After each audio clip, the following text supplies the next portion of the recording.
Akkam jirtan dhaggeeffattootaa fi hordoftoota fayyaa Nebsiidha. Nagaa keessanii egaa akkuma kanaan dura yaadaa fi deeggarsa gootaniif guddaa galatoomaa isiniin jenna.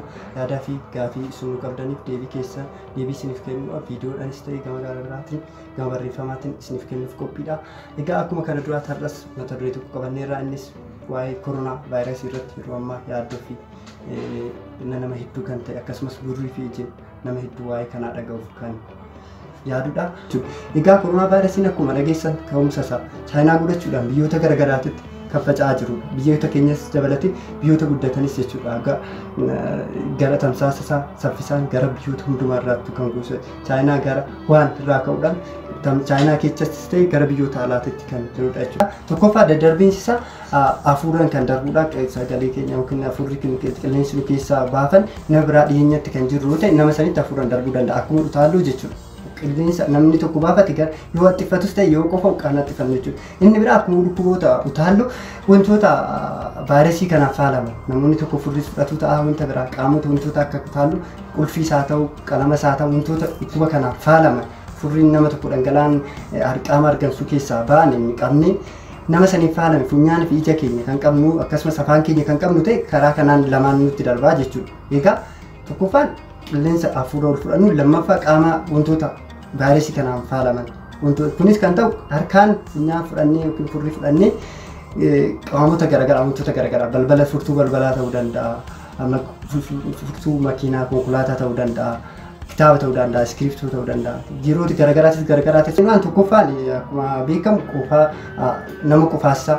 Akkasumas immoo furriin namatti ba'ata, akkasumas mataa dhukkubbiin hin jira, qaamaa dabaluu, akkasumas immoo meeshaan nama dhukkubu, akkasumas immoo hafuura baafachuu dadhabuu, akkasumas immoo nama kophaatti nama filachiisuu fi namni tokko si'aayina dhabuu, dabalatis immoo dhukkubni kun yeroo gara argansuu qaama keenyaa isa gara jaliitti kan dhufu gara gadii kan dhukkubsuu kan miidhu ta'e laphee keenyas dhukkubbiin nutti kan dhagahamu ta'udha. Darbees immoo kalee keenyas miidhuu kan danda'u itti dabalees immoo haga du'aatis qaamota garaagaraa kanneen xaxaalee kanaan wajjin wal qabateen haga du'aatitti kan geessuu danda'udha jechuudha. Gara ittisa isaatitti irraa tokkoffaan harka keenya sirnaan qulqulleeffachuu, meeshaa garaagaraa kan qaqqabnu yoo ta'e harka keenya sirnaan qulqulleeffachuu jechuudha. Inni biraa immoo harka keenya osoo qulqulleessin funyaaniif afaan keenya fi ija keenya tuquu hin qabnu jechuudha. Akkasumas illee asirratti harka keenya qulqulleeffachuu yoo jennu tokkoffaa saamunaadhaan dhiqachuu qabna jechuudha. Saamunaadhaan dafnee dhiqachuu qabna guyyaatti. Akkasumas immoo yoo saamunaan hin argamu ta'e yeroo tokko alkooliin buufata mana yaalaa yookaan immoo mana qorichaa tokkotti faarmaasiitti gurguraman jiru waan ta'eef isa sanillee bitannee harki keenya akka badaa yoo annoo ta'uu baate yoo xuraa'uu baate alkooliillee fayyadamuu dandeenya jechuudha. Egaa ittisa isaati irratti kanan biraa namoota dhukkuba kanaan qaban kuniin kan hojjetu namoota dhukkuba qabaman qubaatti qooduu fi qubaatti baasuu fi yaala isaanii qubaatti kennuufidha. Namoonni kun akka hin genne jechuudha. Akkasumas immoo namoonni dhukkuba kanaan qabaman fi namoonni isaan yaalan qaama isaanii funyaan fi afaan isaanii haguuggii yookiin maskii godhatanii namoota kana yaaluu qabu jechuudha. Namoonni sunis immoo maskii isaan qabachuu qabu.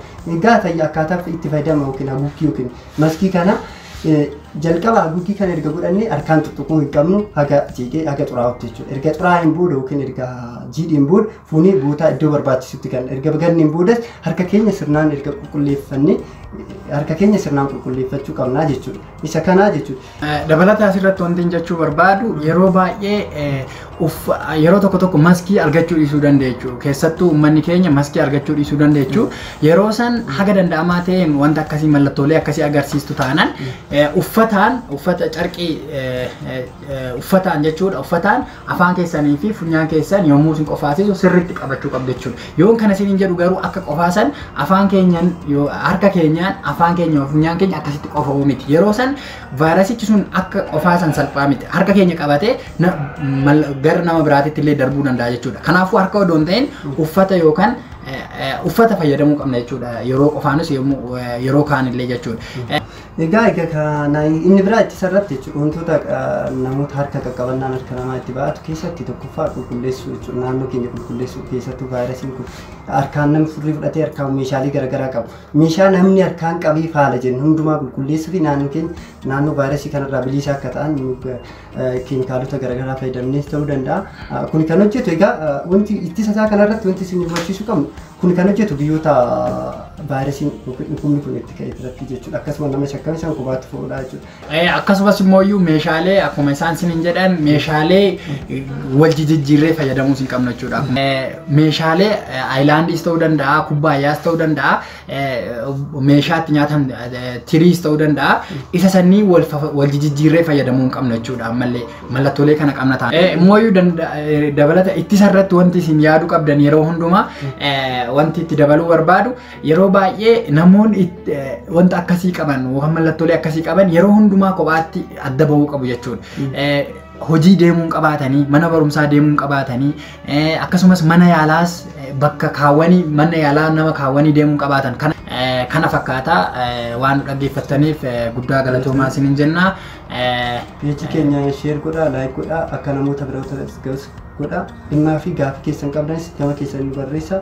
Gaaffii keessanis kan daganne yeroo fi haala mijatee gaaffii keessanitti qabannee yaadna waan hordoftan galatoomaa. Fayyaa uummata keenyaaf.